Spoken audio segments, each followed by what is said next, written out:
তো guys welcome my our channel. আমার চ্যানেলে সবাইকে স্বাগত। আজকে আমি এই দেখো, এটা হচ্ছে পপকর্ন, 10 টাকা প্যাকেট। এই পপকর্নটা আমি তৈরি করব। তো কিভাবে তৈরি করছি তোমরা দেখতে থাকো, খুব সহজ পদ্ধতিতে। চলো। তো বন্ধুরা দেখো, প্রেসার কুকার আমি গ্যাসে বসিয়ে দিয়েছি।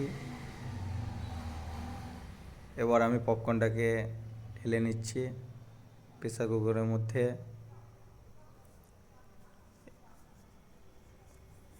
ঢালা হয়ে গেল, এবার আমি নেড়ে নেব হালকা করে।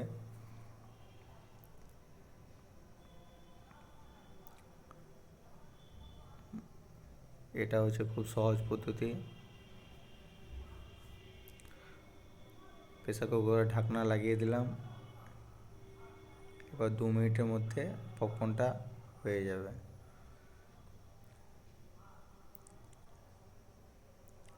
দেখো বন্ধুরা, কি সুন্দর হচ্ছে, মোটামুটি হয়ে গেছে। এই দেখো কত সুন্দর পপকর্ন ফুলেছে। তো ভিডিওটা আর বড় করলাম না, দেখো।